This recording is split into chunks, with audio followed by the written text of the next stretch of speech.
किसी ने सच ही कहा है कि खुशियां मिलेंगी, ये सोचकर कोई काम मत करो, बल्कि खुश होकर के काम करो।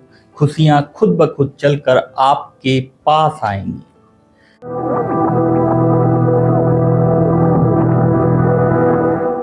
नमस्ते दोस्तों, मैं हूं विनय निगम और आप देख रहे हैं जिंदगी की बातें। एक छोटी सी कहानी सुनाता हूं। एक कहानी एक गुरुकुल की। गुरुजी सारे शिष्यों को संबोधित कर रहे थे और कह रहे थे कि हम 2 साल के लिए तीर्थ यात्रा पर जा रहे हैं। आप में से 2 विद्यार्थियों को मैंने चयनित किया है, जिनको मैं एक परीक्षा के द्वारा एक काम सौंप कर जाऊंगा और आने के बाद बताऊंगा कि इनमें से सर्वश्रेष्ठ शिष्य कौन है। गुरुजी की बात सुनकर सारे शिष्य बड़े खुश हो गए। 2 जो उन्होंने पहले से सिलेक्ट किए हुए थे उनको आगे बुलाया गया और पहले बच्चे को एक चीज सौंपी। उसके हाथ में कुछ गेहूं के जो दाने रखे और कहा, बेटा ध्यान रखना, यह बढ़ते चले जाएं और 2 साल बाद जब मैं वापस आऊं तो मेरे चेहरे पर एक मुस्कान बनी हो, मेरे चेहरे पर खुशी हो। कुछ ऐसा काम करना। शिष्य बोला, ठीक है गुरुजी। अब दूसरे शिष्य को बुलाया गया, उसको भी ऐसे ही गेहूं के दाने देकर कहा कि बेटा ध्यान रखना, ये बढ़ते चले जाएं, मेरे लौटने पर मुझे खुशी होना चाहिए, मेरे चेहरे पर एक मुस्कान होना चाहिए। दूसरे ने भी कहा, ठीक है गुरुजी। गुरुजी 2 साल के लिए तीर्थ यात्रा पर चले गए और जो पहले वाला शिष्य था वह सोच रहा था, बैठा था, सोच रहा था कि मैं क्या करूं कि गुरुजी के चेहरे पर मुस्कान आ जाए, ऐसा क्या करूं। उसने एक छोटा सा डिब्बा लिया और उस डिब्बे में वो जो गेहूं दिए थे, जो गेहूं के दाने दिए थे, वो बॉक्स में रख लिए और उस डिब्बे की पूजा करने लगा। सोच रहा था गुरुजी बहुत प्रसन्न होंगे और कहेंगे कि मेरी जो अमानत थी उसको मुझसे भी ज्यादा सम्मान दिया, अपना माना। और वो जहां पूजा करता था वहां जाकर उसने रख दी और रोज पूजा करने लगा। रोज उसे चंदन लगाता, तिलक लगाता, पूजा पाठ करता। जैसे गुरुजी भोग लगाता था वैसे उसे भोग लगाता, रोजाना आराधना करता। जैसे उसकी नित्य क्रिया थी वैसे ही वह रोज करता चला गया। 2 साल यही काम किया। उसने उसकी पूजा की, गुरुजी की अमानत मानकर, बल्कि स्वयं गुरुजी मानकर उसकी पूजा करता रहा।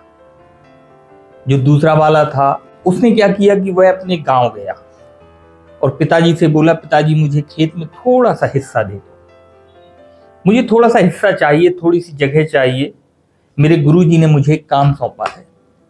पिताजी बोले, क्या काम है? उसने कहा, गेहूं के दाने दिए हैं कुछ गुरुजी ने, इनको बढ़ाना है।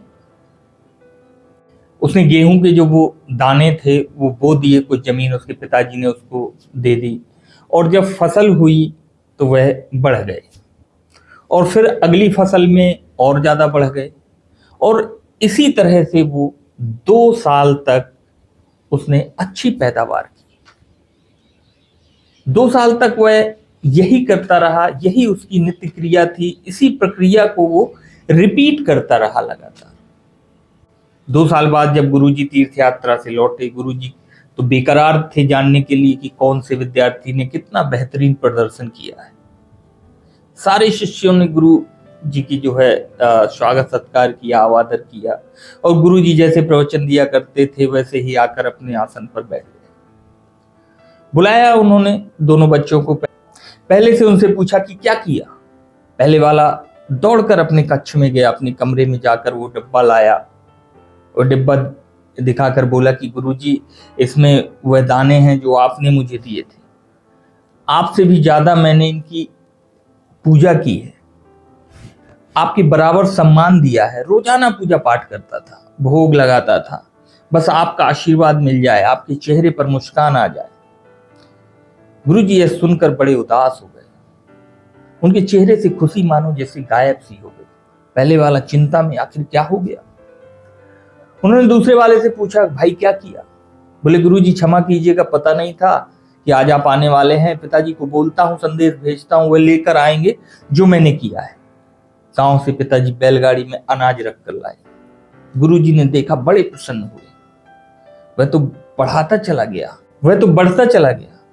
ऐसा काम किया, गुरुजी ने सारे बच्चों को सबसे इंपॉर्टेंट मैसेज दिया और कहा, ये जो पहले वाला था ना, इसने डिब्बी में दाने को रखे, इन दानों में से आधे दाने सड़ चुके हैं, घुन लग चुका है, और आधे सड़ने की कगार में है। दूसरे वाले ने दिमाग लगाया, जो मैंने ज्ञान दिया था उसे आचरण में डाला और बढ़ाता चला गया। ऐसा काम किया, पैदावार की, जिससे ज्यादा गेहूं बढ़ता चला गया।